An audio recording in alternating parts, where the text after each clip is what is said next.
Hello, my brothers and sisters on the Dragon's Path. My name is Tim Heijen and I believe in dragons. Welcome again in the forest, in the middle of it somewhere. Down there is a river. And let me tell you something more about the Dragon's Path. In this case, what is, for example, a ritual for the dragon? Ritual. How do you even do rituals for the dragon? What are rituals for the dragon? What does it do? What does it even matter if you do rituals for the dragon? Yeah.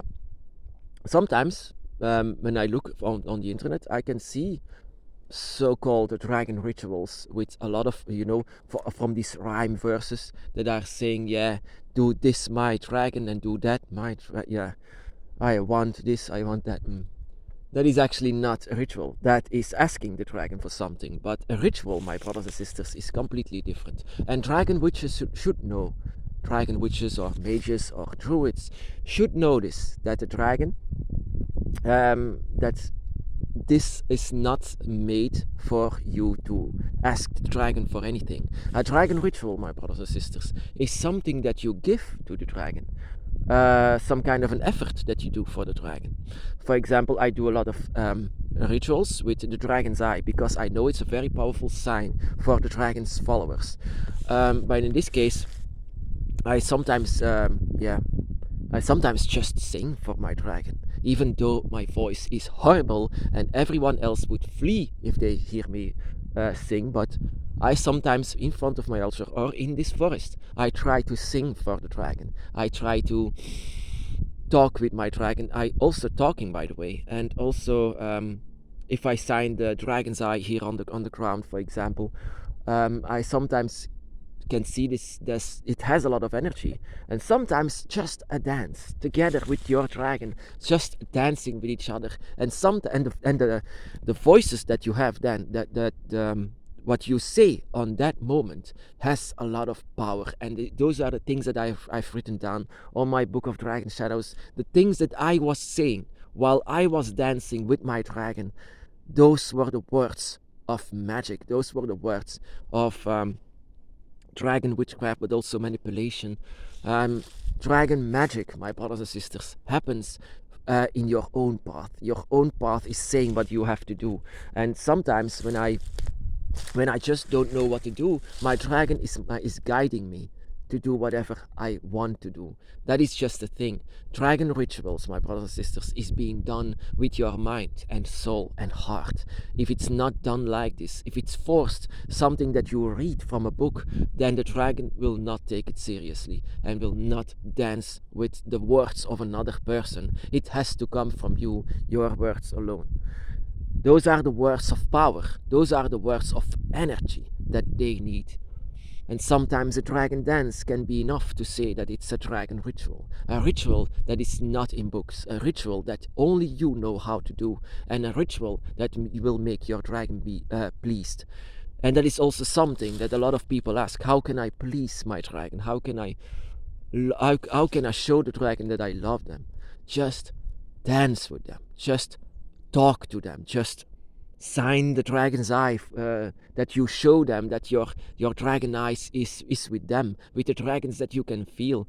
To please the dragon is not much needed. They are pleased with actually the least of effort. But if you do any effort for them, they will appreciate this a lot. And everything that you do or say will be powerful, will be magical, because everything that you will say then will be very sincere and serious. That is something that you mean, and the dragon knows when you are meaning something.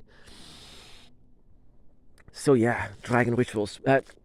Dragon ritual can be done here, for example, here that I say that I sign the dragon's eye, or something, or maybe an heptagram, or maybe other tools, or maybe just nothing, no tools at all, just your mind and soul and your good intentions for the dragon.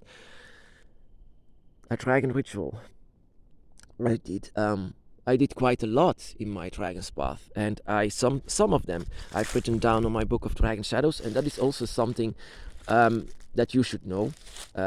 Your rituals that you do for your dragon will not be something that you will read in books.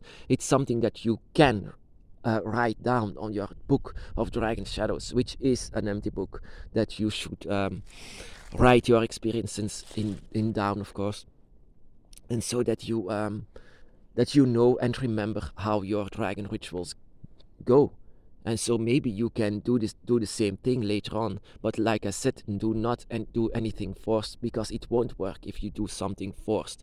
If you go to a meeting and do that is why the dragon's path is a very solitary path, and something that you can only do by yourself, and yourself and alone, and that you cannot have leaders or someone that is leading the ceremony, because there are a lot of ceremonies, a lot of forced things, but in the dragon's path it's impossible. You cannot do this. You cannot study something and do the same thing later on and expect for you to have the same effect.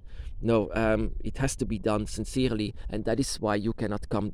Yeah, that is why it's a very solitary path. Of course, the dragon in itself is a very solitary being, and also you might be the one that is very solitary, and also no one can say about your dragon. No one can say anything about your dragon. Your dragon is wanting you, chosen you, being with you, moved heaven and earth to be with you. So the other ones are no concern of the dragons. Whatever ritual they have prepared for you will not work for you, because it's only a ritual that will work for them, maybe, but not for you. You need a completely different kind of style and ritual that you will show the dragon how much you love them.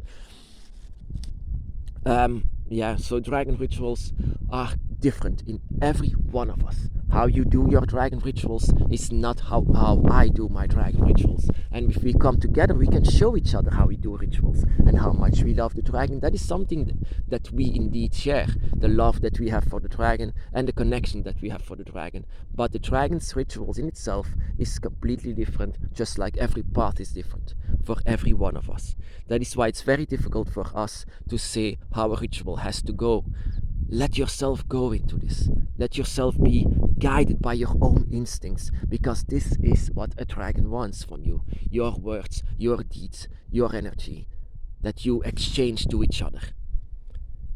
And if you mean it, if you truly mean it, and every dragon witch should know that you have to mean it, then let yourself be guided into this. Like I love to dance with my dragon. I hate to dance with other people, but I love to dance with the dragon. That's like your soul being guided with the soul of the dragon that is by your side. That is just such a beautiful ritual to do. And no one can say, of course, how you have to dance, because your dragon's energy will guide you into this. Just like in every single ritual that you will do. I sometimes do rituals in front of my altar as well. In candles, for example, I try to do candle magic as well, so I can know when a dragon is coming to my dragon altar, that I can know whenever it flickers bad. But also other stuff. Most of the time a ritual is done to know where your dragon is, or to donate energy, of course, but most of the time dragon rituals are being done for